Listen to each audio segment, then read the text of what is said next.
السلام عليكم ورحمة الله وبركاته. معكم رشا النشاوي للتورت والجاتوهات وللبيع اونلاين. ازيكم احلى متابعين في الدنيا، عاملين يا رب تكونوا كلكم بخير.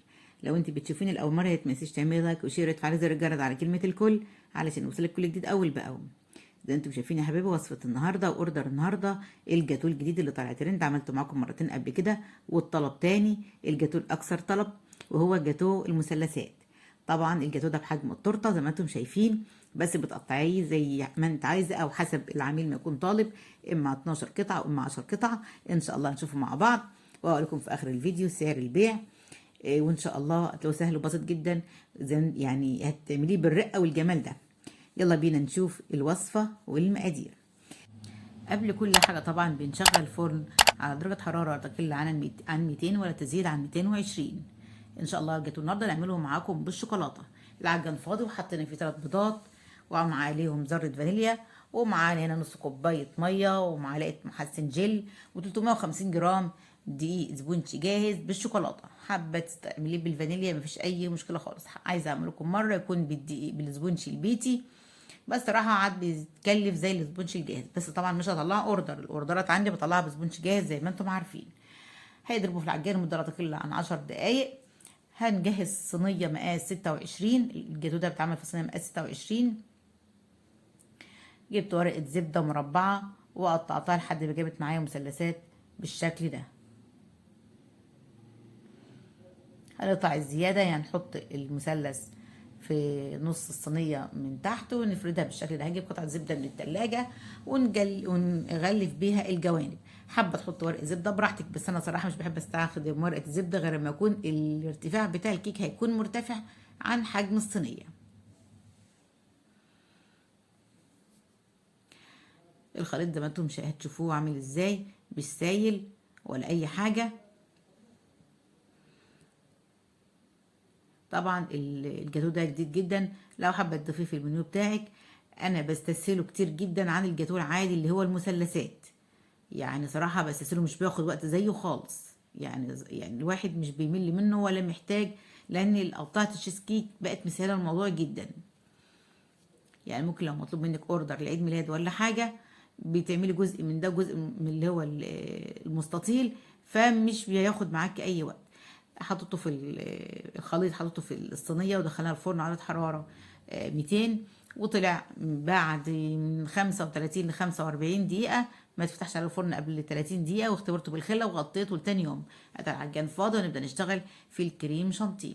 معانا هنا 180 جرام كريم شانتيه خام بدون سكر، وعليهم 50 جرام بس كريم على حليب بودر، وعليهم هنا الميه طبعا بتضاف بالتدريج. احنا هنا في الشتاء الميه كل فتره بزودها عن المره اللي قبليها. تمام، كل شايفين هزود الميه بالتدريج.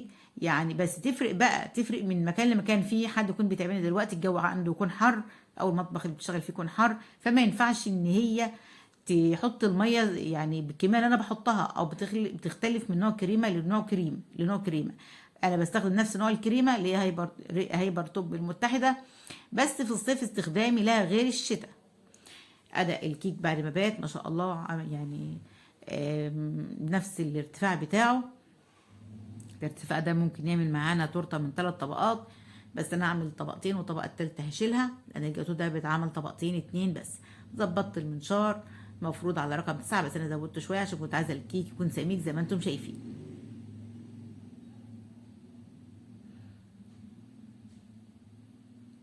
يعني شايفين جابت معانا كمان طبقه تالتة. الكيك متفتح وجميل جدا وطري. يعني ده دليل ان انا مش هسقيه سيرب خالص. يعني انا معترضه عن الجماعه اللي بيسقوا الكيك سيرب لما يكون طري. ده صلاحيته مش بتكون وقت كويس السيرب ده، او لان فيه مادة ميه ممكن تحمضه او تغيره. بس انا صراحه مش بسقيه السيرب لانه طري جدا. هنا جبت جناش، معلقتين جناش، وحطيتهم على الكريم شانتيه عشان يدينا طعم موس الشوكولاته. انا مش بشتري موس شوكولاته لانه غالي، بس صراحه ده بيدينا نفس الطعم. حابه تزودي بتاع شوكولاته بودر براحتك. حابه تحطي اي لون مثلا يغمق الكريم شانتيه براحتك. طبعا الكريم شانتيه اغمق من كده، بس الاضاءه هي اللي مفتحاه. انا هشتغل على طول. حطيت على بورد طبعا مقاس 28 علشان لازم البورد يكون اكبر من حجم الكيك. واحط برضو جناش عشان يعزز الطعم بالشكل ده فوق الكريمه. لو حابه تسقي ممكن تجيبي معلقتين جناش على معلقتين ميه وتسقي بها الكيك، بيدي تيست جميل جدا في الطعم صراحه. حطيت الطبقه التانية زي ما انتم شايفين قد الارتفاع، وبدات اغلف الكيكه بالظبط زيها زي اي تورته.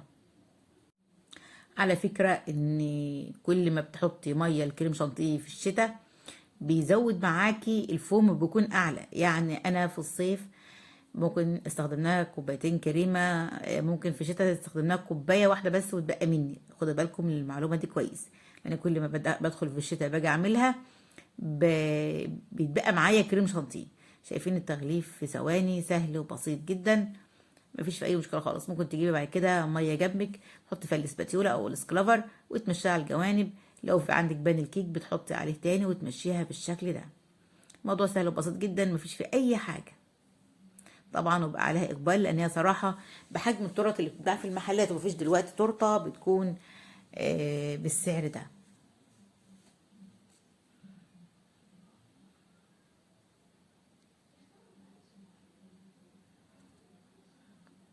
كده خلاص غلفناها. حابه تدخلها الفريزر بقى، حابه مش حابه ممكن تشتغلي فيها على طول، بس تدخلها في الفريزر احسن، علشان تحط عليها جيلو التجميع اللي على البارد، هيدي لها لمعه. وعشان ما تيجي تقطعي لو الكيكه بتتفتفت معاكي فهي ما تتفتفتش. اهم حاجه نمسح البورد من اي كريم شانتيه او اي ميه، وبعد كده ندخلها التلاجة على بنجهز اشكال الشوكولاته. يعني مش وقت كبير، هحطها في الفريزر يعني قعدت بالظبط حوالي على نص ساعه على ما سيحت الشوكولاته اللي هشتغل بيها دلوقتي.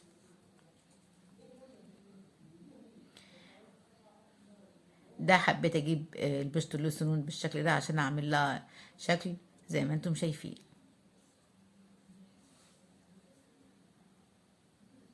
مش حابه تعمليها ده براحتك انت، طبعا التزيين طرق كتيره جدا، يعني انت اللي حابه تعمليه. ده الشكل اللي انا هشتغل بيه. وجبت شوكولاته بيضه سقعتها على حمام بخار بدون اي اضافات، وجبت ده الشكل اللي عجبني. طبعا الشكل ده هتشوفوه دلوقتي على التورته او شفتوه في اول الفيديو، جميل جدا وهادي ورقيق ماشي مع لون الكريم شانتيه. ما كانش ينفع احط شوكولاته دارك في الاشكال الترانسفير دي لان اللون اللي فيها غامق، لكن لما حطيت الشوكولاته البيضه ادت شكل جميل جدا، ويعني وادت شكل جميل للرسمه هتشوفوها دلوقتي. وخدي بالك انت لازم مش بتحطي الشوكولاته وخلاص في ورق ترانسفير، لا، لازم تشوفي اللون اللي في التورته ايه، وتشوف اللون اللي في الورق الترانسفير هو ايه، وهينطبق مع الشوكولاته هتحطيها ان كانت وايت ولا ان كانت دارك. فلازم تنسقي كل حاجه علشان الحاجه تطلع معاكي بحب وتطلع جميله جدا. خبطها خبطتين في الرخامة، عملت 10 وحدات علشان انا اقطع الجاتوه على 10 قطع. بعد ما طلعتها من الفريزر انا دخلت كده شكل اشكال الترانسفير في التلاجة او في الفريزر. طبعا احنا في الجو برد ممكن تنشف بره، بس انا كنت مستعجله عليها. جبت هنا جيلو شفاف على البارد. طبعا زي ما انا معوداكم بحب المع اي جاتوه بالجيلو الشفاف، حتى الجاتوه اللي هو المستطيل ده العادي او اي حاجه، بحب صراحه بدي منظر جميل. هو انا اتعودت على كده، وكتير سالني في التعليقات ليه بتحطيه، بس انا حتى لو حاطه صوصات تانية بحب احط برضو تحت الصوصات. هنا حطيت جيلو شفاف على البارد، وجبت دي قطعه تشيز كيك، في ناحيه فيها 12 وناحيه فيها 10 زي ما وريتها لكم كتير قبل كده. القطعه دي جايباها ب 75 جنيه. بحطها كده على وش الكيك من فوق، بضغط عليها ضغطه بسيطه جدا يا دوب ان هي بتحدد لي بس.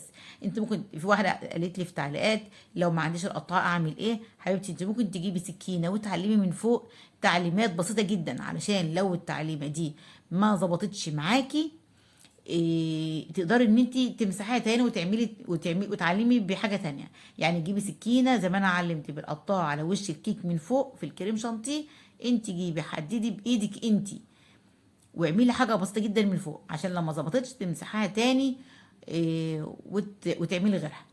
طبعا الترانش ده مسيحاه على النار او حطاه في ميه سخنه بتغلي، ولازم امسحه بفوطه وامشي كده على اللي انا العمل اللي أنا عملتها، وبدات اعمل روزيتات. انا طبعا عملت روزيتات زي المره اللي فاتت بس ما صورتهاش المره دي.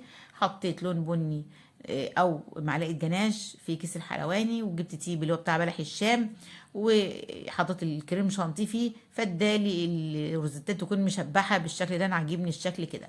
دي المثلثات اللي انا عملتها، شايفين طلعت شكلها عامل ازاي؟ طلع شكلها متناسق جدا مع شكل الكريم شانتيه ومع الشوكولاته. يعني فعلا ما كانش ينفع ان احط شوكولاته دارك في مع اشكال الترانسفير دي، لكن اللون الشوكولاته البيضه الوايت طبعا ادت شكل جميل جدا، وظهرت الرسمه اللي هي على الاشكال المثلثات. انا هنا اخترت ورقه ترانسفير على هيئه مثلثات علشان يعني قطعه الجاتو مثلثه، فحبيت اجيب شكل اصغر منها كده، ادى شكل يعني صراحه جميل. وحطيت كده فوق روزيتا بالشكل ده. طبعا عايزه رايكم في التعليقات. هنا اجيب كريسب صغير لونه كريسب صغير بشوكولاته، شوكولاته بني. شايفين انا لازم اظبط كده حبه يكون المثلث والروزيتا في نص قطعه الجاتوه بالظبط، وظبطتهم لازم يكون متساويين.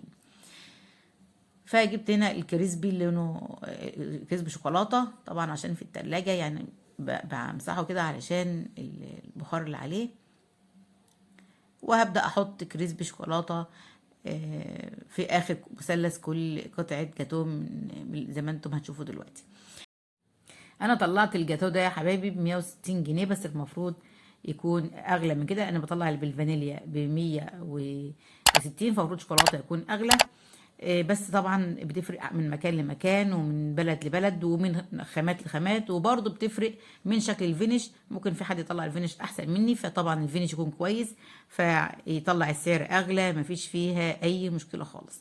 فكل حاجه بتفرق عن التاني، فكل واحد ما ياخدش بسعر البيع بتاع حد تاني، كل واحد شايف نفسه شغله يستاهل او ما يستاهلش. وبكده خلاص يا حبايبي، وصفه النهارده خلاص خلصت.